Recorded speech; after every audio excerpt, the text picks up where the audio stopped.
Meyer బాబాకి జై. జై బాబా అండి అందరికీ. ఈరోజు రఘుపతిరావు గారు రాని కారణంగా మనము ఈ నెలలో బాబా ఇచ్చినటువంటి ఒక గొప్ప సందేశాన్ని చదువుకునే అవకాశం బాబా మనకు కల్పించినందుకు బాబాకు ధన్యవాదాలు తెలుపుతూ ఈరోజు విషయంలోకి వెళ్దాం. అది 1958వ సంవత్సరం మే నెల 24వ తేదీ. బాబా తన మండలి వారితో కలిసి 3వసారి అమెరికా పర్యటిస్తున్నారు. అదే ఆయన చిట్ట చివరి అమెరికా పర్యటన కూడా. మెర్టిల్ బీచ్ విశ్వ ఆధ్యాత్మిక కేంద్రంలో బాబా తన ప్రేమికులకు తన సహవాస భాగ్యాన్ని ప్రసాదిస్తూ ఉన్నారు. సాక్షాత్తు భగవంతునితో సాహచర్యాన్ని అక్కడ వారంతా అనుభవిస్తూ ఉన్నారు. జాతి మత వివక్ష లేదు. అవతార పురుషులకు అందరూ సమానమే కదా. ఆయన దివ్య సౌందర్యాన్ని చూసిన ప్రతి మానవుడు ఆయన ప్రేమలో పడవలసిందే. ఈ పర్యటనలో గంభీరమైనటువంటి అనేక సందేశాలు ఇచ్చారు. అందరూ మంత్రముగ్ధులై వింటున్నారట. ఆ సమయంలోనే బాబా తన ప్రేమికులకు ఒక మహోన్నతమైన సందేశం, అది సందేశం అనే కంట ఆదేశం అంటే బాగుంటుంది, ఆ ఆదేశాన్ని ఇచ్చారు. మరి ఆ ఆదేశం ఏమిటి? ఆ ఆదేశానికి ఉన్నటువంటి ప్రత్యేకత గురించి మనం ఈరోజు చెప్పుకుందాం. బాబా యథార్థమైనటువంటి కొన్ని విషయాలను విశదీకరించసాగారు. బాబా అంటారు, కర్మలే మన బంధాలకు మూల కారణం. తిరిగి అవి సంస్కారాల రూపంలో మనసులో స్థిరపడతాయి. అవి తిరిగి కర్మల రూపంలో బహిర్గతమవుతాయి. గమ్యం చేరాలంటే బంధాల నుండి పూర్తిగా విముక్తి పొందాలి. వాటి నుండి స్వేచ్ఛ పొందడానికి ఒకే ఒక తరుణోపాయం ఉంది, అదే ప్రేమ. భగవంతుణ్ణి ప్రేమించడమే మానవుని లక్ష్యము. భగవంతుణ్ణి చేరుకోవడమే మానవుని యొక్క గమ్యం. అది దేని ద్వారా అంటే ప్రేమ ద్వారా మాత్రమే సాధ్యము అంటారు బాబా. ఈ అవతారంలోనే కాదు, భగవంతుడు మన మధ్యకు వచ్చిన ప్రతిసారి కూడా ప్రేమే తరుణోపాయంగా పదే పదే చెప్తూనే ఉన్నారు. ఈ విషయాన్నే బాబా అంటారు, నేను ఇప్పుడే కాదు ఎప్పుడు వచ్చినా, మీ మధ్యకు ఎప్పుడు వచ్చినా మానవ రూపాన్ని ధరించి దైవీ మానవునిగా ఎప్పుడు అవతరించినా నేను మీకు ఇదే చెప్తూ ఉంటాను. ఉదాహరణకు మస్తులున్నారు, వాళ్ళు నన్ను గాఢంగా ప్రేమిస్తారు. వాళ్ళకి నిద్ర అక్కర్లేదు, తిండి అక్కర్లేదు, మాటలు అక్కర్లేదు, వాటికి అవకాశమే ఉండదు.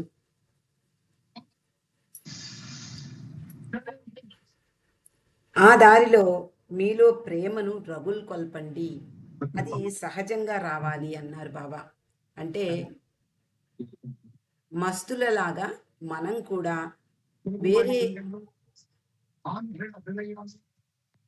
చిరస్థాయిగా నిలిచిపోయే లైఫ్ ప్రజలను ముందుగా శ్రీ పవన్ కళ్యాణ్ గారు వారిలో ఉన్నటువంటి స్ఫూర్తిని, ప్రజల పట్ల ఉండేటువంటి భక్తి, సమాజంలో మార్పు తేవలసిన తపన అమోఘం.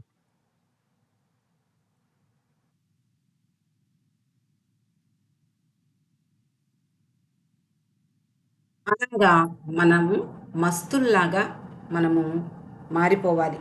అంటే ఆ భగవత్ ప్రేమను మాత్రమే మనకి తిండి నిద్ర ఊపిరిలాగా కావాలి అంటారు బాబా. అది సహజంగా రావాలి అంటారు. అలా క్రమంగా భగవత్ ప్రేమ గురించి బాబా వివరిస్తూ, అటువంటి భగవంతుని యొక్క ప్రేమికుడే అవతార పురుషుని ప్రీతమునిగా భావిస్తారు. ఎప్పుడైతే భగవంతుణ్ణి అన్ని సర్వము అర్పించి భగవంతుణ్ణి ఎవరైతే ప్రేమిస్తారో వాళ్ళే అవతార పురుషుడైన భగవంతుణ్ణి ప్రీతమునిగా భావిస్తారు. అలా ఆయనను ప్రీతమునిగా భావించినప్పుడు ప్రేమికునిగా వారు చేయవలసిన బాధ్యత కూడా ఆయనే తన వాంఛితం రూపంలో అందించారు. అదే మై విష్ అనేది. అంటే అవతార పురుషుణ్ణి ప్రీతమునిగా భావించి మనమందరము ఆయనను ప్రేమిస్తూ ఉన్నప్పుడు ప్రేమికులుగా మన బాధ్యత ఏమిటో బాబాయే వివరిస్తూ ఉన్నారు. ఆ బాధ్యతను కూడా ఆయనే తన వాంఛితం రూపంలో అందించారు. ఎలా బాధ్యత వహించాలి, ఏ విధంగా బాబాను ప్రేమించాలి అంటే ఆయన యొక్క వాంఛితాన్ని నెరవేర్చడం ద్వారా మనము ప్రేమించగలగాలి. బాబా అంటారు, నేను కోరేది మీ నుండి ప్రేమ మాత్రమే అని ఆ రోజు చెప్తున్నారు. జాగ్రత్తగా వినండి సుమా, నా ప్రేమికులకు అత్యంత ప్రధానమైన విషయం చెప్పబోతున్నాను అని ఈ ఆదేశాన్ని ఇలా చెప్పారు. ప్రేమికుడు తన ప్రియతముని వాంఛితాన్ని నెరవేర్చాలి. నా ప్రేమికులకు నా వాంఛితం ఈ క్రింది విధముగా తెలియబరుస్తున్నాను అని మై విష్ అనేటటువంటి ఆదేశాన్ని ఇచ్చారు. అయితే భగవంతుడు ప్రతి యుగంలోనూ ఈ భూమిపై ఎప్పుడు అవతరించినా ఆయన యొక్క ఇష్టాన్ని, అభీష్టాన్ని వెల్లడి చేస్తూ ఉంటాడు అని బాబాయే స్వయంగా చెప్పారు. ఆయనను అనుసరించే వాళ్ళు, ఆయనను ప్రేమించేవారు వాటిని తప్పకుండా అనుసరించి తీరతారు. ఎందుకు అంటే ఆయన చెప్పిన మాటను శిరోధార్యంగా భావించడం అనేది ప్రేమికుల యొక్క కర్తవ్యం. ఎందుకంటే వేరే వాళ్ళకి ప్రత్యామ్నాయం లేదు. ప్రేమికునకు తన ప్రియతముని అభీష్టాన్ని తీర్చడం తప్ప, నెరవేర్చడం తప్ప మరొక ప్రత్యామ్నాయం ఉండదు. ఎందుకు అంటే భగవంతుడిని బాబాని మనం ప్రేమిస్తున్నాము అన్నప్పుడు ఆయన ఇచ్ఛను నెరవేర్చాలి. లేకపోతే మనం ప్రేమికులం ఎలా అవుతాము? కాబట్టి ఎప్పుడైతే మనం ప్రేమికులుగా మనల్ని మనం చెప్పుకుంటామో అప్పుడు ఆయన యొక్క ఇచ్ఛను కూడా నెరవేర్చాలి అని బాబా ఖచ్చితంగా చెప్పారు. కానీ కాలక్రమేణా అంటే భగవంతుడు ఏ యుగంలో అవతరించినా ఈ విషయాన్ని చెప్తూనే ఉన్నాడు. కానీ ఆ అవతార కాలం దాటిపోయిన తర్వాత ఈ కాలక్రమేణా అది డైల్యూట్ అయిపోయి వక్ర భాష్యం చెప్పే పూజారులు లాంటి వాళ్ళు పుట్టుకొస్తారు అని బాబాయే ఆ రోజు స్వయంగా చెప్పారు. అయితే బాబా చెప్పినటువంటి నా వాంఛితంలోని విషయాలను ఒక్కొక్కటిగా మనం చదువుకునే ప్రయత్నం చేద్దాము. మొట్టమొదటిది బాబా అంటారు, నీ బాధ్యతల నుండి నువ్వు తప్పించుకొనవద్దు అని. బాధ్యతల నుండి తప్పించుకొనవద్దు అంటే మనం సాధారణంగా మన బాధ్యతల్ని మనము నెరవేర్చుకునే దిశలోనే మనం ప్రయాణిస్తూ ఉంటాం. మానవుడిగా పుట్టి పెరిగి పెద్దవాడైనప్పటి నుండి కొన్ని బాధ్యతలు మన నెత్తి మీద పడతాయి. చిన్నతనంలో మనము బాధ్యత లేకుండా తల్లి కొంగు పట్టుకుని ఉంటాం. కానీ కొంచెం పెద్ద అయిన కొద్దీ లేదా స్కూల్లో జాయిన్ అయిన కొద్దీ వాళ్ళకి కొంచెం బాధ్యతలు అనేవి వస్తాయి. హోంవర్క్ చెయ్యాలి, చెప్పిన మాట వినాలి, ఖచ్చితంగా క్రమశిక్షణ పాటించాలి. ఇలాంటివన్నీ కూడా ఆ బాధ్యతలుగా వాళ్ళు నెరవేర్చాలి. అలా ఆ తర్వాత కూడా అంటే విద్యాబుద్ధులు నేర్చుకుంటారు, వాళ్ళకి ఇష్టమైనటువంటి ఉద్యోగాల్లో ప్రవేశిస్తారు. ఎన్నో బాధ్యతలు నెరవేర్చవలసి ఉంటుంది. అంటే ఒక ఉద్యోగస్తుడిగా, ఒక వివాహం చేసుకున్న తర్వాత ఒక గృహస్థుగా కొన్ని బాధ్యతలను వాళ్ళు నెరవేర్చవలసి ఉంటుంది. మానవుల పరిస్థితి అందరిది ఇదే. కానీ పరిస్థితుల ప్రభావం లేక ఆత్మవిశ్వాసం లేకపోవడం లేదా కోరికలు చుట్టుముట్టడం, నాకు ఇది కావాలి అది కావాలి అని ఎంత సంపాదించినా ఆ సంపాదనలో వాళ్ళకి తృప్తి లేకపోవడం, ఇంకా మరింతగా ఎదగాలి అనేటటువంటి ఆ కోరికల వల్ల బలహీనతల కారణంగా బాధ్యతలను సరిగ్గా నిర్వహించలేరు. మనమే చూస్తూ ఉంటాం ఈ ప్రపంచంలో అనేక మంది బాధ్యతారహితంగా ప్రవర్తిస్తున్న వాళ్ళందరూ ఈ కోవలోకి చెందిన వాళ్ళే. అంటే పరిస్థితుల ప్రభావం కావచ్చు, లేదా వాళ్ళకి ఆత్మవిశ్వాసం, తన మీద తన విశ్వాసం లేకపోవచ్చు, భగవంతుడి పట్ల విశ్వాసం లేకపోవచ్చు, కోరికలు విపరీతమై ఆ కోరికలను తీర్చుకోవడమే ధ్యేయంగా జీవితాంతం కష్టపడుతూ బాధలు పడుతూ మళ్ళీ ఆ కోరికలను తీర్చుకున్నప్పుడు ఆనందిస్తూ, ఆ కోరికలు తీరిపోయిన తర్వాత మరిన్ని కోరికలతో ముందుకు వెళ్ళడము, ఇలా మానవుని యొక్క జీవితం సాగుతూ ఉంటుంది.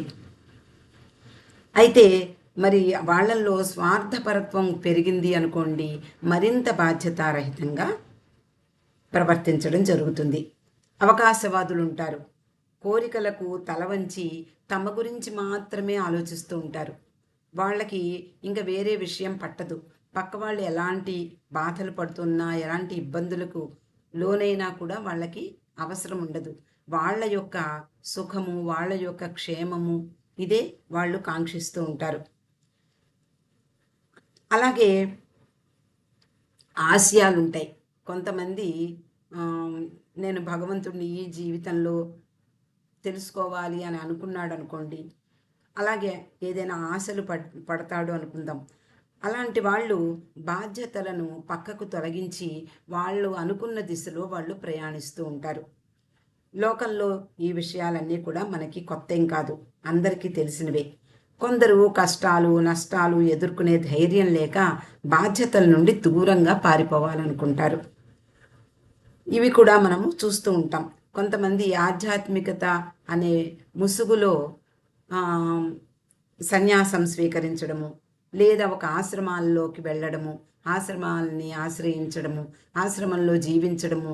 ఎందుకు అంటే వాళ్ళు కాసేపు వాళ్ళు చెప్పినట్లుగా ఏ ధ్యానంలోనే నిమగ్నమై ఉంటే వాళ్ళు భోజనానికి లోటు ఉండదు, ఏదో రకంగా కాలం గడిచిపోతుంది. ఇలా కూడా తప్పించుకునే వాళ్ళు, అంటే ఈ ప్రాపంచిక బాధ్యతల నుండి తప్పించుకునే వాళ్ళు ఎన్నో రకాలుగా ఉంటారు. అంటే పరిస్థితుల ప్రభావం కూడా మనిషిని నడిపించడంలో ప్రధాన పాత్ర వహిస్తూ ఉంటుందనేది చాలా నిజం. కొంతమంది ఈ బాధల్ని పడలేక, లేదా ఈ బాధ్యతల్ని మోయలేక, సహనం లేక అస్థిమితంగా ఉంటూ సూసైడ్ చేసుకునే అవకాశాలు కూడా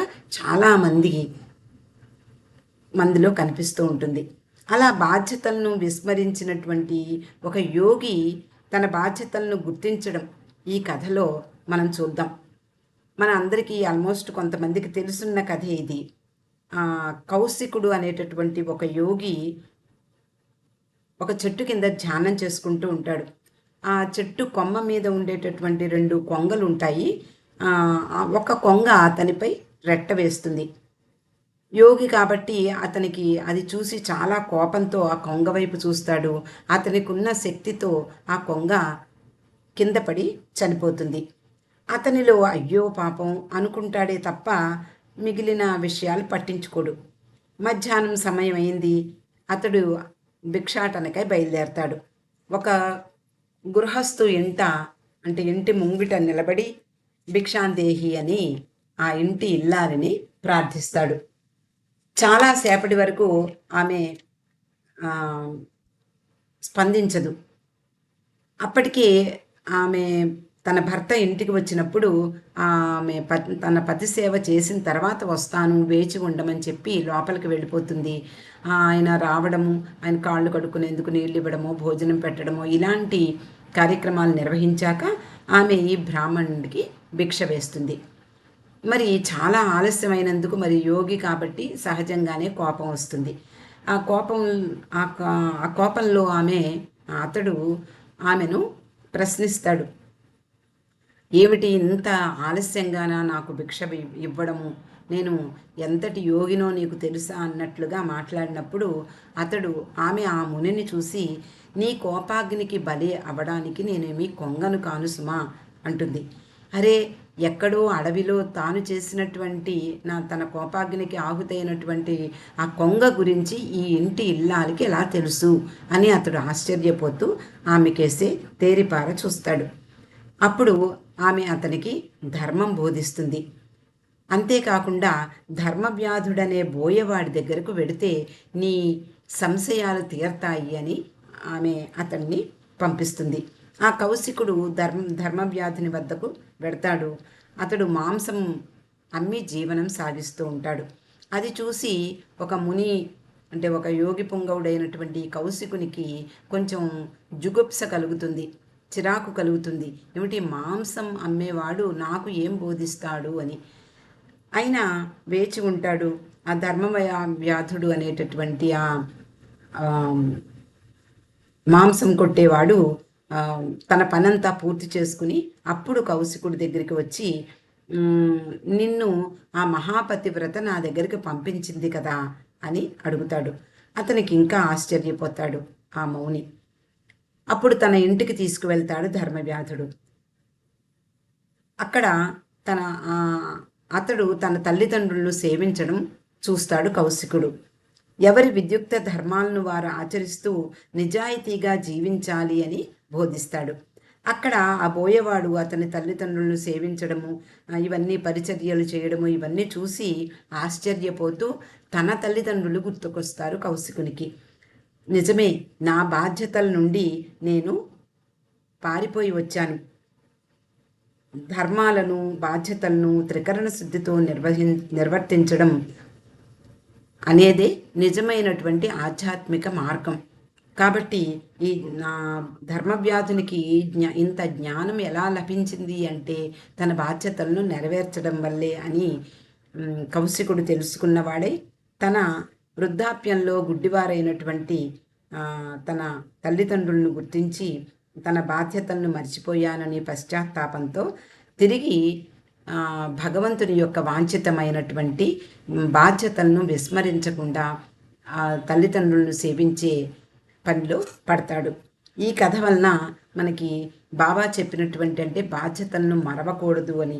మరొక విషయం కూడా మనందరికీ తెలుసున్నటువంటి విషయమే. బాబా దగ్గరికి ఒక వ్యక్తి తన భార్య పిల్లలతో వస్తాడు. బాబా తనను మరింత అధికంగా ప్రేమించమని చెప్తూ ఉంటారు. ఎప్పుడు కూడా బాబా ఇలాగే చెప్పడం అలవాటు. అలాగే బాబా అంటూ ఆ కుటుంబం వెళ్ళిపోతుంది. మళ్ళీ కొన్నాళ్ళ తర్వాత వస్తారు. బాబా నన్ను ప్రేమిస్తున్నారు కదా, ఎంతగా ప్రేమిస్తున్నారు, మరింత ప్రేమించండి అని చెప్తారు. అలా కుటుంబం వెనక్కి వెళ్ళిన తర్వాత ఆమె ఆ గృహస్థురాలు ఆ గృహిణి ఏమనుకుంటుంది అంటే బాబా చెప్పినట్లుగా తూచా తప్పకుండా పాటించాలి అంటూ ఆయనను ప్రేమించడంలోనే రోజంతా నిమగ్నమై ఉంటూ ఆయనను ధ్యానిస్తూ పూజా మందిరంలో కూర్చుండిపోతుంది. భర్త పిల్లలు సంగతి పట్టించుకోదు. కాబట్టి భర్తే పిల్లలకు వండి పెట్టి పిల్లల్ని స్కూలుకి పంపించడము ఇవన్నీ కూడా చేస్తూ ఉంటాడు. ఈ బాధలన్నీ భరించలేక అంటే బాధ్యతలను మోయలేక బాబాకు ఉత్తరం రాస్తాడు. బాబా వారిని మళ్ళీ పిలిపించి ఆమెకు తన పట్ల గల ప్రేమను చాలా ఆనందిస్తున్నాను అని ఆమెను చెప్పి తర్వాత బాబా అంటారు, నేను అందరిలోనూ ఉన్నానని నీకు తెలుసు కదా, నీ భర్తలో ఉన్న నేను సంతృప్తిగా లేను, నీ పిల్లల్లో ఉన్న నేను సంతృప్తిగా లేను నువ్వు చేసే పనుల వల్ల. కాబట్టి వాళ్ళల్లో ఉన్నటువంటి నన్ను నిర్లక్ష్యం చేయడం మాత్రం నాకు విచారం కలిగిస్తుంది అని ఆమెకు వివరించి చెప్పడం జరుగుతుంది. అప్పుడు ఆమె బాధ్యతను గుర్తించి ఇంటికి వెళ్ళి తాను చేయవలసినటువంటి బాధ్యతలన్నీ సక్రమంగా నెరవేర్చి బాబా ప్రేమికురాలుగా బాబా ఇచ్ఛను నెరవేరుస్తుంది. అయితే మరొక రెండవ పాయింట్ ఏంటంటే బాబా అంటారు, నీ ప్రాపంచిక విధులను విశ్వాసంతో నిర్వహించాలి, కానీ అదంతయు బాబాదే అనే భావాన్ని నిరంతరం నీ మనసునందు ఉంచుకోవాలి. ఇది రెండవ పాయింట్. అంటే మరి ప్రాపంచిక ధర్మాలు అంటే మనకందరికీ తెలుసు. ఈ భూమి మీద మానవునిగా పుట్టి పెరిగినటువంటి ప్రతి మానవునికి కొన్ని ధర్మాలు ఉంటాయి, కొన్ని విధులు ఉంటాయి. అవన్నీ నెరవేర్చవలసిన బాధ్యత అతని మీద ఉంటుంది. ఈ సమాజంలో సభ్యునిగా మెలిగేటటువంటి వ్యక్తులు అందరూ కూడా, ప్రతి మానవుడు కూడా సమాజంలోనే మెలుగుతూ ఉంటాడు. కాబట్టి కొన్ని విధుల్ని నిర్వహించవలసి ఉంటుంది.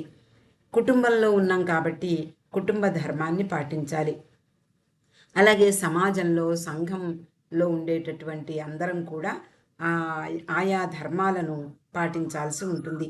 మరి అయితే ఏదో వృత్తి చేసుకుంటూ ఉంటారు, ప్రతి వాళ్ళు ఏదో ఒక ఉద్యోగం చేసుకుంటూ ఉంటారు.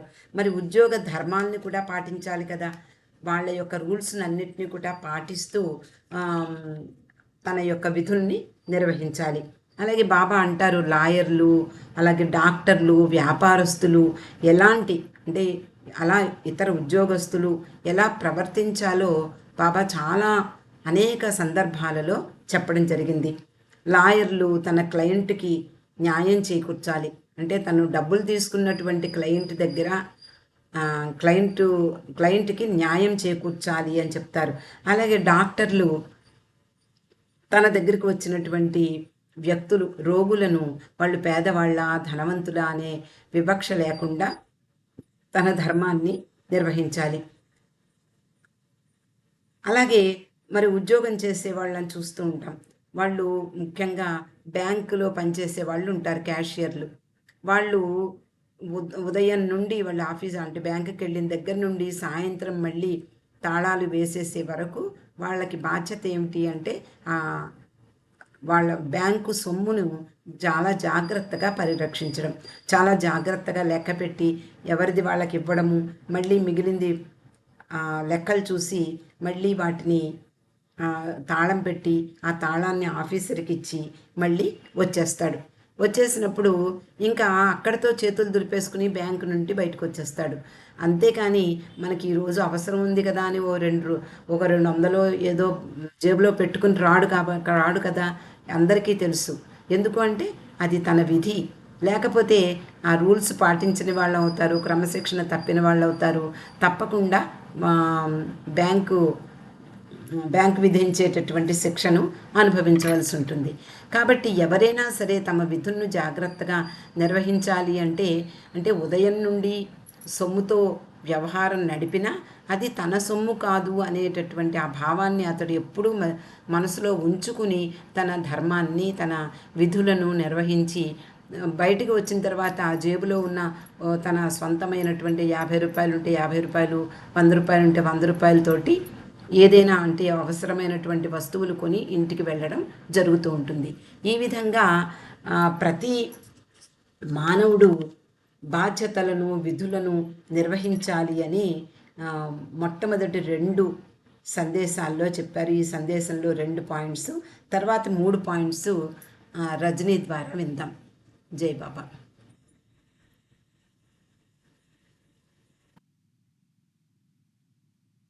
జై బాబా అండి. జై బాబా. మనం మై విష్ అనే ఈ సందేశంలో 2 పాయింట్స్ మనం తెలుసుకున్నాం. బాబా ఇచ్చిన సందేశాల్ని చాలా వివరంగా లక్ష్మి గారి ద్వారా.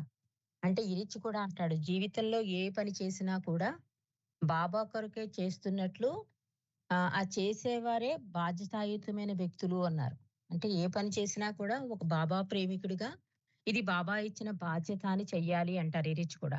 మరి 3వ పాయింట్‌గా 3వ సందేశంగా బాబా ఏమంటున్నారంటే, నీకు ఆనందం కలిగినప్పుడు బాబా నన్ను ఆనందింపగోరుచున్నారు. దుఃఖం కలిగినప్పుడు బాబా నన్ను దుఃఖింపగోరుచున్నారు అని భావింపుము అన్నారు. అంటే ఒక కర్మ శాసనం అని ఉంటుంది. దాన్ని ఎవరు కూడా తప్పించుకోలేరు. ఈ సృష్టి అంతా కూడా దాని మీదే ఆధారపడి ఉంటుందని మనందరికీ తెలుసు. పెద్దలు చెప్తారు. అందరికీ తెలిసిన విషయం. అంటే ఎవరు చేసుకున్నది వారే అనుభవించాలి అన్నట్టుగా. తమ తమ కర్మలకు తగిన ప్రతిఫలాన్ని ఎవరైనా సరే పొందక తప్పదు. అంటే ఎవరి కర్మకు వారే బాధ్యులు అంటారు కదా! అలాగా ఈ సాధారణంగా సుఖ సంతోషాలలో భగవంతుడు ఎవ్వరికీ కూడా గుర్తురాడు. కష్టాలలోనే, బాధల్లోనే ఎప్పుడు కూడా భగవంతుడు గుర్తుకొస్తూ ఉంటాడు. మనం ఏం చేస్తామంటే బాధ కలిగినప్పుడు భగవంతుని తలుస్తాం. ఆనందం కలిగినప్పుడు అసలు పూర్తిగా మర్చిపోతాం. హఫీజ్ మహాకవి ఏమంటాడు? బాధల్లోనూ, సుఖాల్లోనూ కూడా 2 సందర్భాల్లో కూడా అంటే నిరంతర నామస్మరణ చేసుకోండి భగవంతుడిది అంటాడు హఫీజ్ మహాకవి. కాబట్టి బాబా కూడా ఇక్కడ ఏం చెప్తున్నారంటే, మీకు ఎటువంటి బాధ కలిగినా కూడా నా పట్ల సంపూర్ణ విశ్వాసంతోనూ, ప్రేమతోనూ మీరు భరించాలి. మహా అయితే ఏం జరుగుతుంది? మీరు చనిపోతారు అంతే కదా! ఏదో ఒక రోజున చనిపోక తప్పదు కదా! ఈ శరీరం అసలు లేనే లేదని నీవు ఎందుకు అనుకోకూడదు అంటారు బాబా.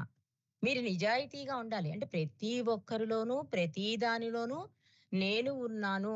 భగవంతుడు అన్నిటిలోనూ, అందరిలోనూ ఉన్నాడు కనుక ఆయనకి అన్నీ తెలుసును. అందుచేత ఆయన ఇచ్చక అన్నీ వదిలిపెట్టండి అంటారు బాబా ఎప్పుడూ కూడా. మైవిష్ ఇచ్చింది కూడా అందుకే.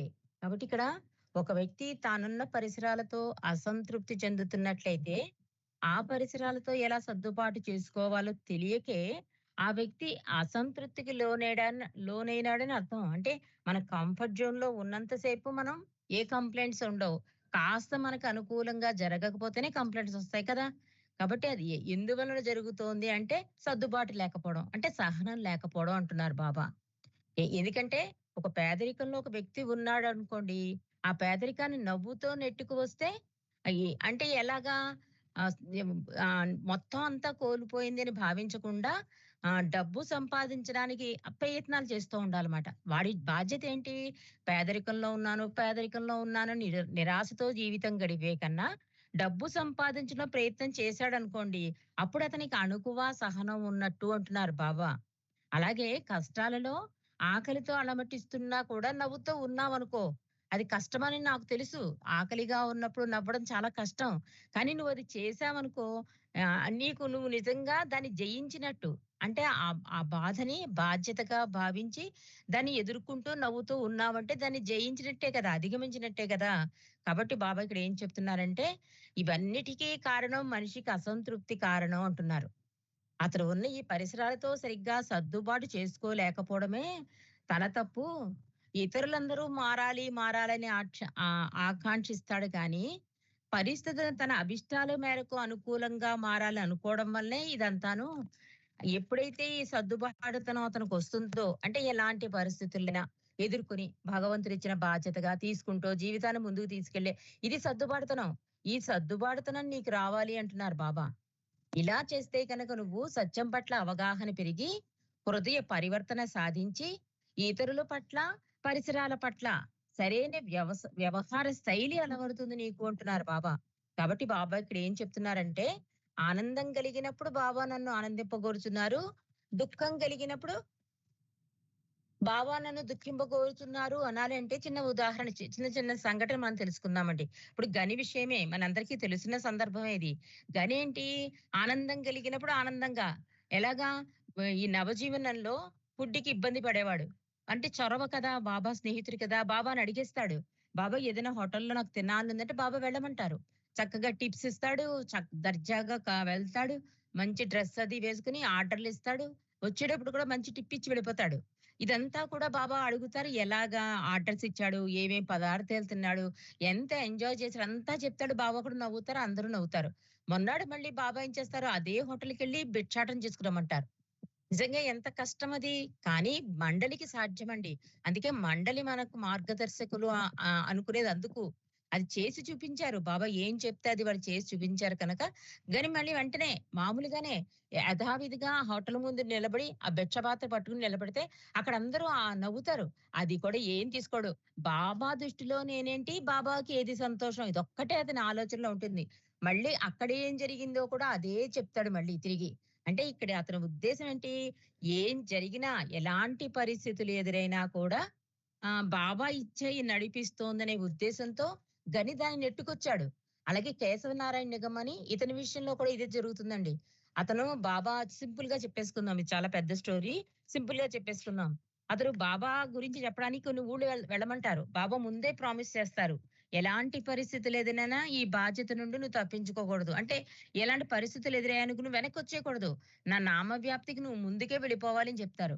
అండ్ ఎలాంటి పరిస్థితులొస్తాయంటే అతని పెద్ద కూతురు చనిపోతుంది. రెండో కూతురు కూడా అనారోగ్యం పాలైపోయి హాస్పిటల్ పాలైపోతుంది. పెద్ద కూతురు చనిపోతే వచ్చి అంటే దగ్గర దగ్గర ఊళ్ళో వెళ్తాడు అతను నామస్మరణకి. వచ్చి కూతురిని ఆ నదిలో కలిపేసి భార్య కూడా చెప్తుంది. బాబాయ్ మనకి పరీక్షలు పెడుతున్నారు. ఈ కార్యక్రమం చేయడానికి మీరు ముందుకే సాగిపోండి అని చెప్తుంది. భార్య కూడా ఎంతో అద్భుతమైన ప్రేమికులండి వాళ్ళు. కేశవనారాయణ నిగం అంటే మనకు తెలుసు 'మెహర్ చాలీసా' రాసినతను. ఆవిడ ఏమంటుందంటే ఇక్కడ రాస్తారు. ఇది మనకు పరీక్షా సమయం. ఈ పరీక్షలో మీరు నెగ్గాలి అని చెప్పి అతన్ని పంపించింట. పెద్ద కూతురు చనిపోతే అంటే బాబా ఇచ్చిన పరీక్షా సమయం. అంటే దుఃఖింపగోరుతున్నాడు తండ్రి మనని. కాబట్టి మనం దీనికి అంగీకరిద్దామని చెప్పి భర్తని పంపిస్తుంట. అలాగా ఈ సాధారణ మానవులైతే ఎవ్వరూ కూడా అలా చేయలేరండి. కానీ ఈ బాబా ఇచ్చకు కట్టుబడి బాబా ఆనందింపబట్టే ఆనందించాడు గాని అలాగే దుఃఖపడమంటే కేశవనారాయణ నిగం కూడా అలాగే యాక్సెప్ట్ చేశాడు. అంటే ప్రేమికుడు అన్నవాడు ఇలాగే ఉంటాడు అని మనకి ఈ ఈ సంఘటన ద్వారా మనకి తెలుస్తుంది. అంటే ఆనందం కలిగినప్పుడు ఆనందం అనేది చాలా సాధారణంగా అందరం తీసేసుకుంటాం. దుఃఖంలో ఉన్నప్పుడు ఇది బాబా దుఃఖింపగోరుతున్నారనేది మాత్రం మనం తీసుకోం. ఎందుకంటే మనకది నచ్చదు కనుక. కానీ ప్రేమికుడున్నవాడు బాధ్యతగా తీసుకునేవాడు. ఇందాక ఇరిచి చెప్పినట్లుగా బాధ్యతాయుతంగా ఉన్న వాళ్ళే ఈ బాధ్యతను సరిగ్గా నెరవేర్చగలరు అంటారు కదా! బాబా సంతోషాన్నే కోరినవాడు, ప్రేమికుడన్న వాడైతే తప్పకుండా దుఃఖంలో కూడా బాబా నన్ను దుఃఖింపగోరుతున్నాడు అనే ఆ స్థాయికి ఎదుగుతాడనమాట. అందుకనే బాబా ఈ మై విష్ ఇచ్చారు. మూడో పాయింట్‌లో మూడో సందేశంలో అది చెప్పారు. ఇక నాలుగో సందేశంలో బాబా ఏమంటారంటే, ఎట్టి పరిస్థితుల్లోనైనా సరే బాబాయే నన్ను ఈ స్థితిలో ఉంచాడని నిజాయితీతో విశ్వసింపుము. అంటే కొన్ని పరిస్థితులు మనకేంటి ప్రాపంచికంగా మనకు అనుకూలంగా ఉంటాయి. ఇందాక చెప్పుకున్నట్టుగా ఆనందంగా ఉంటాయి. మరికొన్ని పరిస్థితులు ఏమవుతాయి ప్రతికూలమవుతాయి, దుఃఖదాయకంగా మారతాయి. అంటే పరిస్థితి ఎటువంటిదైనా కూడా నువ్వు బాబా ఇచ్చకు బద్దులై ఉండాలి. నువ్వు బాబా ప్రేమికుడివైతే, బాబా మీద దృఢ విశ్వాసం ఉంటే, అచంచలమైన ప్రేమ ఉంటే అంగీకరించాలి. ఇది నా వాంఛితము అంటున్నారు. ఎలాంటి పరిస్థితులు ఎదురైనా బాబాయే నన్ను ఈ స్థితిలో ఉంచాడు అన్నది నిజాయితీగా అన్నది అందుకే ఇక్కడ రాసింది బాబా. ఈ చదువుకుంది చాలా బాగుంటుంది. అబ్బా! నిజంగా మనం చేసేద్దాం అనుకుంటాం. కానీ ఆ పరిస్థితి వచ్చేసరికి మాత్రం చాలా కష్టము అని చెప్తున్నారు. బాబాయే చెప్పారు. అంటే దీనికి బాబా కృప, బాబా అనుగ్రహం మనకు కావాలండి. ఆయన కృప, ఆయన అనుగ్రహం కావాలి అంటే ఇక్కడ కూడా మనం ఒక కథ చదువుకుందాం. అంటే దీనికి అంతటికీ బాబా చెప్పినట్లు మనం ఏం చేయాలంటే ప్రపంచాన్ని సీరియస్‌గా భగవంతుని తేలిగ్గా తీసుకోవడం వల్ల ఈ పరిస్థితి తీసుకోలేకపోతున్నాం. దుఃఖాన్ని బాబా ఇచ్చారు అని. కానీ బాబా చెప్పినట్లుగా జీవితాన్ని సాధారణంగా భగవంతుని కనుక సీరియస్‌గా తీసుకుంటే మాత్రం సాధ్యమవుతుందండి. దీనికి చాలా మనోనిబ్బరం కావాలి అన్నారు. అందుకని ఈ ఈ ఆధ్యాత్మిక పురోగతికి ఆవశ్యకమని ఈ ప్రపంచమంతా కూడా ఒక పాసింగ్ షో అంటారు బాబా. జరుగుతున్న ఆట అంటారు. అలా మనం కనుక తీసుకుంటే కనుక సాధ్యమవుతుంది అని చెప్తున్నారు. దీనికి ఒక చిన్న ఎగ్జాంపుల్ అంటే ఎలాంటి పరిస్థితులు ఎదురైనా కూడా మనోనిబ్బరం ఆ ప్రగాఢ భగవంతుడి మీద ప్రగాఢ విశ్వాసం ఉంది చూసారా? తండ్రి ఏది చేసినా నా మంచి కొరకే చేస్తాడనే భావన ఉంటుంది చూసారా? అది ఎలా నడిపిస్తుంది అంటే మనందరికీ తెలిసిన కదే. సాబీర్ అని ఒకతను ఉంటాడు. అతనేంటంటే చాలా డబ్బున్నవాడు, భార్య బిడ్డలు అసలు చాలా అద్భుతమైన జీవన శైలి అతనిది. కానీ ఎవరైనా సాబీర్ ఎలా ఉన్నావు అని అడిగాడనుకోండి, అతను ఏం చెప్తాడంటే, ఏం జరిగినా అల్లా మన మంచికే చేస్తాడని చెప్తూ ఉంటాడు. కానీ ప్రజలేమనుకుంటారంటే, బోలెడు డబ్బుంది, మంచి పిల్లలు, మంచి వ్యాపారం, భార్య మంచిగా ఉంది. ఇలా ఉంటే ఎవడైనా ఇలాగే మాట్లాడతాడు అనుకుంటారు. భార్య పోతుంది, పిల్లలు పోతారు, వ్యాపారం పోతుంది. అలాంటి పరిస్థితుల్లో కూడా ప్రజలు వెళ్లి అడుగుతూ ఉంటారు. అంటే ప్రజల మన వృత్తి అంతే కదా! వాళ్ళు ఎదుటివాడి మీదే దృష్టి ఉంటుంది వాడికి. సాబిర్‌ని వచ్చి అడిగినప్పుడు సాబిర్ సమాధానం ఏంటంటే, భార్య పోయినా, పిల్లలు పోయినా, వ్యాపారం పోయినా, ఏం జరిగినా అల్లా నా మంచి కోసమే చేస్తున్నాడు అంటాడు. వాళ్ళందరికీ చాలా ఆహ్, ఆశ్చర్యంగా ఉంటుంది. ఏంటి ఇంత క్లిష్ట పరిస్థితుల్లో కూడా ఇలా ఎలా మాట్లాడుతున్నాడు? అంటే ఆరోగ్యం బావుంది కదా! అక్కడికెళ్ళిపోతారింక ప్రజలు. ఆఖరికి ఆరోగ్యం కూడా దెబ్బతింటుందండి. అతనికి తాగడానికి మంచినీళ్ళు ఇవ్వడానికి కూడా మనుషులుండరు. అలాంటి పరిస్థితుల్లో కూడా అల్లా ఏం చేసినా నా మంచి కొరకే అంటాడు. అప్పుడు ప్రజలకు కనువిప్పు కలుగుతుందన్నమాట. అంటే అనుకూల, ప్రతికూల పరిస్థితుల్లో కూడా ఈ భగవంతుని పట్ల గల అచంచల విశ్వాసం అతనికుంది. కాబట్టి అతన్ని సహనం కలవాడు సాబీరని పిలిచి ఒక గురువుగా అతన్ని మహాపురుషుడుగా ఆ స్థాయిలో ఉంచి నిజాయితీగా ఆయన కొలుస్తారట. అంటే భగవంతుడి యందు ఎలాంటి పరిస్థితులు ఎదురైనా కూడా ఆ స్థితిలో ఉండడం, ఆ నిజాయితీ విశ్వాసం వల్లే అతను నెగ్గుకు రాగలిగాడు. ప్రజలు అతన్ని గుర్తించారు. కాబట్టి ఇది మనకి తెలిసిన విషయమైనా కూడా ఈ పరిస్థితులు ఏమవుతాయంటే అలాంటి పరిస్థితిలో బాబా మనల్ని వదిలేశాడు, మనల్ని పట్టించుకోవట్లేదు అనే మాటలు అంటాం. కానీ బాబా ఏమంటున్నారంటే, నీ విధివ్రాతను నేను మార్చను. కానీ ఒక్కటి మాత్రం నిజం. నీ జీవన పోరాటాన్ని ఎదుర్కోవడానికి అవసరమైన ఆంతరంగిక శక్తిని నేను నీకు ఇస్తాను అని బాబా భరోసా ఇచ్చారు. కాబట్టి ఎలాంటి పరిస్థితులు ఎదురైనా కూడా తండ్రి అండ నాకుంది అనే విశ్వాసంతో, నిజాయితీతో ప్రభువుని, భగవంతుని ప్రేమించాలని బాబా ఈ 4గో సందేశంలో మనకి అందించారు. ఇక 5వ సందేశంలో ఏం చెప్తున్నారంటే, బాబా అందరిలో ఉన్నారనే భావనతో ఇతరులకు సహాయపడుతూ సేవ చేస్తూ ఉండు.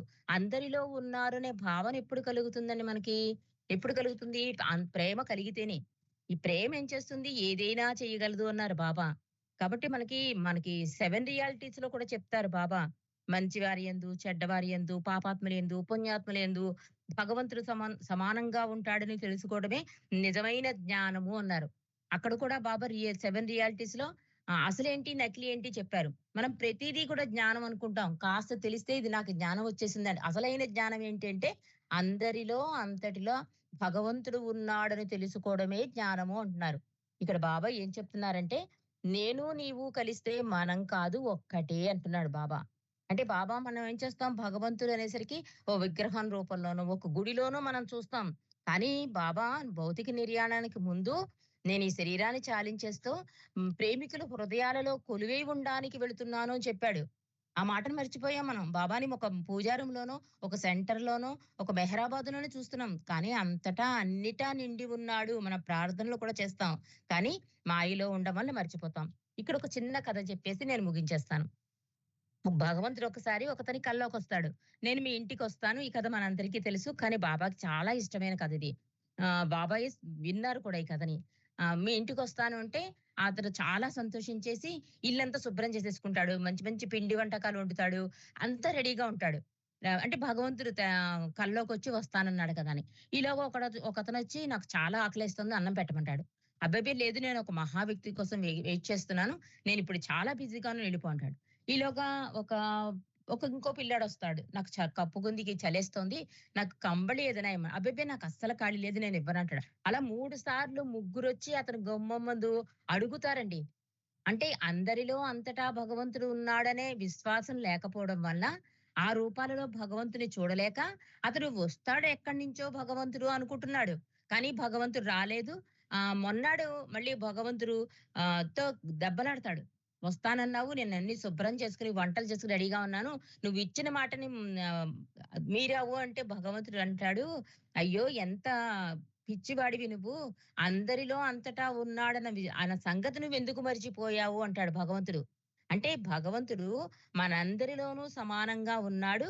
మనం ఆయనకు తప్పన ప్రేమించాలి. ఈ విషయాన్ని మనం అందరం మర్చిపోతాం. అంటే మనం మనకిష్టమైన వాళ్ళలోనే పోనీ ఒకవేళ బాబా అన్నారు కదా, అందరిలో ఉన్నారు కదా అని. అందులో కూడా మళ్ళీ పార్షియాలిటీ ఉంటుంది మనకి. నిజాయితీ ఉండదు. మనకి నచ్చిన మనుషుల్లోనే మనం బాబాను చూస్తాం. నచ్చని మనుషులు మనం శత్రువులుగానే చూస్తాం. అందుకే బాబా నీ శత్రువు నుంచి ప్రేమించడం మొదలుపెట్టు అన్నారు బాబా. కాబట్టి మీరు ఇతరులకు సేవ చేసే సేవ ఎంత సహజంగా ఉండాలి అంటే, మీరు సేవ చేస్తున్నారన్న భావన లేసమాత్రం కూడా ఉండకూడదు. ఆ సేవలో ప్రదర్శన, ఆర్భాటం వద్దు. మీరు మీ సన్నిహితుల పట్ల ఎలా వ్యవహరిస్తారో, ఇతరుల పట్ల కూడా అలా వ్యవహరించాలి అంటూ బాబా అంటారు. అందరిలో ఉన్నారన్న అవగాహనతో ఇతరులకు సహాయం అందిస్తే సంబంధిత సంస్కారాలన్నీ మటుమాయమవటమే కాకుండా కొత్త సంస్కారాలు ఏర్పడవు.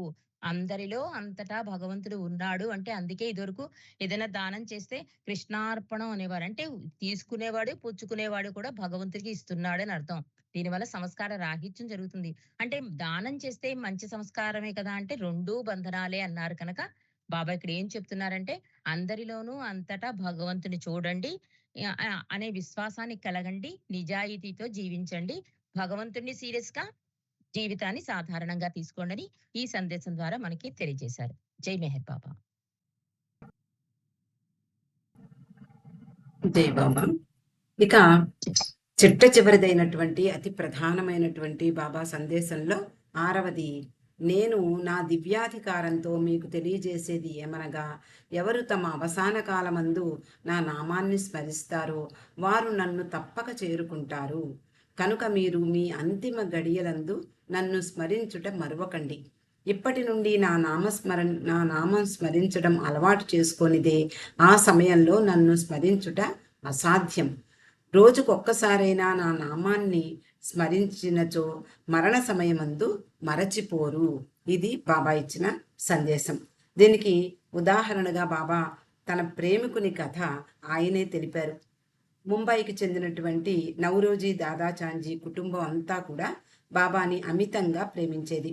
అతని కొడుకు నోజర్ చాలా అందగాడు, యువకుడు.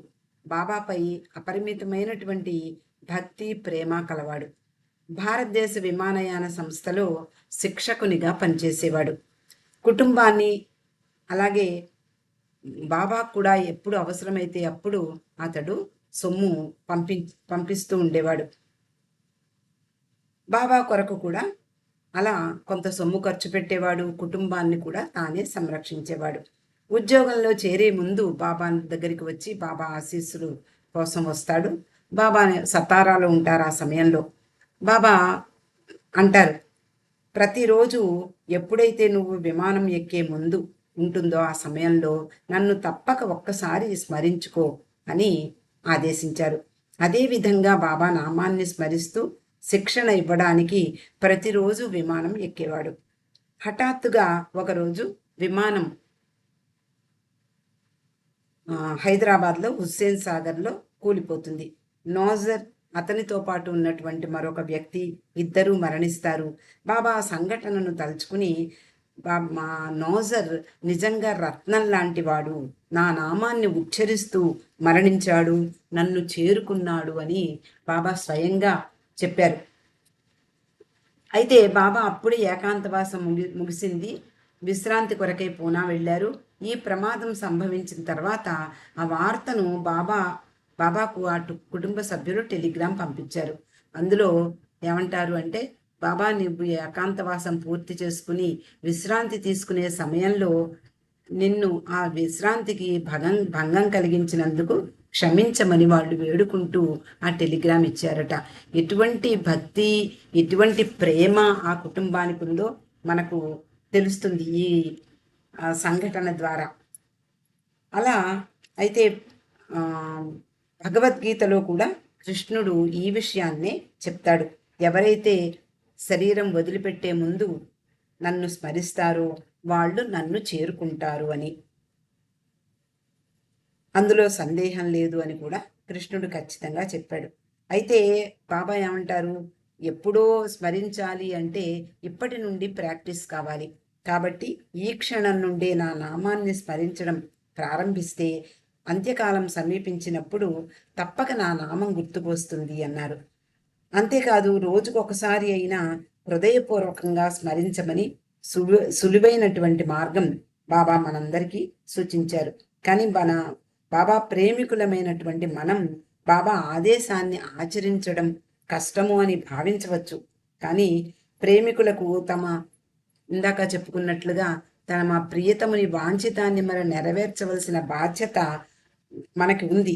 కాబట్టి తప్పనిసరిగా ఆ బాధ్యతను నెరవేర్చాలి అనేటటువంటి సంకల్పం మన హృదయంలో నెలకొని ఉన్నప్పుడు బాబా మనకు తప్పకుండా సహాయం చేస్తాడు. అలాగే మన ప్రియతమ తండ్రి అయినటువంటి మెహర్ బాబా మన పట్ల అత్యంత కరుణకు ఒక నిదర్శనం ఏమిటి అంటే, ఈ వాంఛితం అనేటటువంటి మై విష్ అనే సందేశాన్ని ఇవ్వడమే. ఎందుకు అంటే భగవంతుని కృప లేనిదే భగవద్ అనుభవం పొందడం చాలా కష్టమని మనకు తెలుసు. అత్యంత కష్టసాధ్యం, అదేమంత సులభం కాదు. ఆధ్యాత్మిక మార్గం పూలపాన్పు కాదు అంటారు. కాబట్టి ప్రతి విషయంలోనూ మనం ఎంతో జాగ్రత్తగా అడుగు వెయ్యందే భగవద్ అనుభవాన్ని చేరుకోలేం. కాబట్టి భగవంతుని కొరకు తప్పించి ఆయనలో లీనమవ్వాలి. ఆ తపన, ఆ ప్రేమ భగవంతుని కానుకగా మనం పొందాలి తప్ప మనకి మనంగా ఆ ప్రేమ మనలో జనించదు. ఆయనే కానుకగా మనకి ఇవ్వాలి. కాబట్టి బాబా ఈ విషయాన్ని చాలాసార్లు వివరించేవారు. మా సరోష్ అనుకుంటాను, ఒక వ్యక్తి ఒకసారి బొంబాయి నుండి బాబా అంటే పాశ్చాత్యులను ఎవరినో బాబా దగ్గరికి తీసుకొస్తూ ఉన్నాడు కారులో. అతడు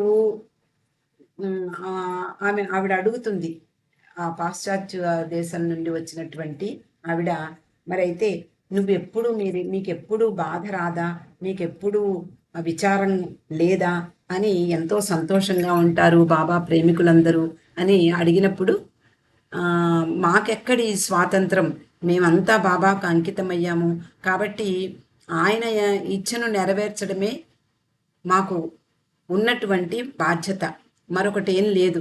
ఆయన విచారించకండి, హ్యాపీగా ఉండండి అన్నప్పుడు మాకు విచారించడానికి అవకాశం కూడా లేదు అని అతడు చెప్తాడు. అంటే ఒక బాబా ప్రేమికుడు ఎలా ఉండాలో ఈ విషయాల ద్వారా తెలుస్తుంది.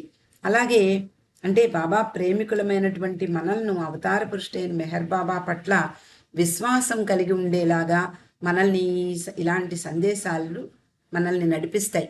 అంతేకాకుండా మరొక్క ఈ సందర్భానికి తగినటువంటి ఒక కథ కూడా ఉంది. ఆ, ఒక వ్యాపారస్తుడు ఉంటాడు. ఆ వ్యాపారస్తుడు ఆ, ఉదయం నుండి రాత్రి వరకు ఎప్పుడు ఏమాత్రము విశ్రాంతి లేకుండా, ఏమాత్రము వెసులుబాటు లేకుండా, తనకి తాను ఆలోచించుకునే అవకాశం కూడా లేని పరిస్థితుల్లో ఆ, తలమునకలై ఉంటూ ఉంటాడు. అంటే ఏమాత్రము అవకాశం ఉండదు భగవంతుణ్ణి తలుచుకునేందుకు కూడా. అతడు బాధపడుతూ ఉంటాడు. ఏమిటి నా జీవితం ఇలా అయిపోయింది, ఎప్పుడు చూసినా పరుగులు ఉరుకులు, భగవంతుణ్ణి స్మరించడానికి కూడా నాకు సమయం లేదు, ఎక్కడికి వెళ్ళలేకపోతున్నాను ఈ బంధాల్లో పడి, ఇలాగా అనుకుని బాధపడుతున్న సమయంలో అతని దగ్గరికి ఒక స్నేహితుడు వస్తాడు. ఆ స్నేహితుడికి తన గోడు వివరించుకుంటాడు. అప్పుడు సరే రా నాతోటి ఒక సాధువు దగ్గరికి వెళ్దాము, ఒక గురువు దగ్గరికి వెళ్దాము అని ఒక గురువు దగ్గరికి తీసుకువెళ్తాడు. ప్రభు, నా బాధ ఇది, నాకు ఏమాత్రము ఖాళీ ఉండదు, నాకు నేనుగా ఒక్కరోజు ఒక రోజులో కొంతసేపు కూడా నాకుగా నేను ఒంటరిగా ఉండలేని పరిస్థితి అని చెప్పినప్పుడు అతడు, అయితే నువ్వు ఒంటరిగా ఏ సమయంలో ఉంటావో ఒక్కసారి చెప్పు అంటాడు. అప్పుడు ఆ వ్యాపారస్తుడు, నేను స్నానం చేసేటప్పుడు తప్ప నేను ఒంటరిగా ఉండను అంటాడు. అప్పుడు అదే సమయం చాలు భగవంతుణ్ణి తలుచుకునేందుకు అంటూ, నువ్వు నెత్తి మీద నీ చెంబుతో నీళ్లు పోసుకునే సమయంలో భగవంతుణ్ణి గట్టిగా ప్రార్థించు, ఆ సమయం చాలు నీకు అని చెప్పి ఆ గురువు బోధించగా ఆ వ్యాపారస్తుడు అప్పటి నుండి కూడా తను అలవాటు చేసుకుంటాడు. స్నానం చేసేటప్పుడు ప్రతి మగ్గుతోటి నీళ్లు పోసుకునేటప్పుడు భగవంతుణ్ణి గట్టిగా ధ్యానించడం అలవాటు చేసుకుంటాడు. ఇంకంతే. తర్వాత మళ్ళీ బయటికి వచ్చిన దగ్గర నుండి అతడు మళ్ళీ వ్యాపారంలో తలమనుకలవుతూ ఉంటాడు.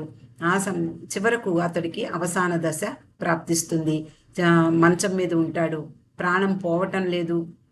చుట్టూ పిల్లలు, కొడుకులు, కూతుళ్ళు, బంధువులు అందరూ ఉంటారు. అతడు మాత్రం ఏదో దేనికోసమో తపిస్తున్నట్లుగా కనిపిస్తుంది వాళ్ళకి.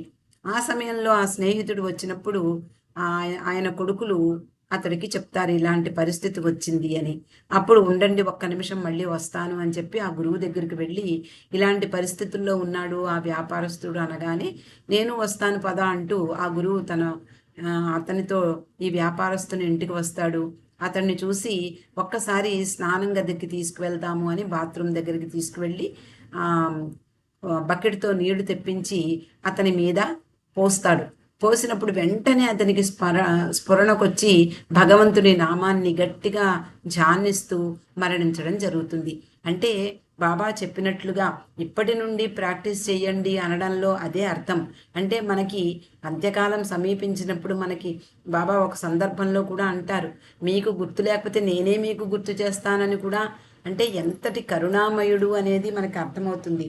అలాంటి కరుణామయుడు కాబట్టే ఇలాంటి ఇంత గొప్ప సందేశాన్ని ఇచ్చి ప్రేమికులమైనటువంటి మనందరికీ కూడా ఆయన ఆదేశాలను ఎలా ఆచరించాలో ఆచరించే శక్తి కూడా ఆయనే ఇస్తూ, ఇలా చెయ్యండి అంటూ సులభమైనటువంటి మార్గాలను బోధించడం ఈ యుగ అవతార పురుషుడైన మెహర్ బాబా యొక్క ప్రత్యేకత.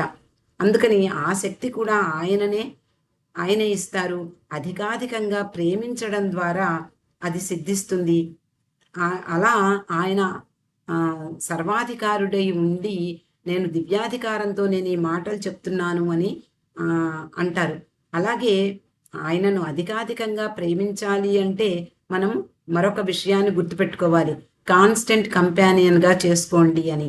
అంటే నిత్య సహచరునిగా చేసుకున్నట్లయితే మనము ఆయనను అధికాధికంగా, ఆయన ఎలాంటి ప్రేమ మన నుండి ఆశించారో అటువంటి ప్రేమను మనం అందివ్వగలము. ఆయన ఆదేశమే మనల్ని గమ్యం చేర్చే చక్కని రాజమార్గం. అటువంటి చక్కని రాజమార్గాన్ని మనం ముందు ఏర్పాటు చేసి ఆయన ఈ ప్రపంచం నుండి మన మధ్య నుండి నిష్క్రమించారు. అయినా ఎప్పటికప్పుడు నవజీవనంలో చెప్పినట్లుగా నవజీవన మార్గాన్ని మన ముందు ఉంచారు. అందులో ప్రయాణించడమే మనకున్నటువంటి విద్యుక్త ధర్మం.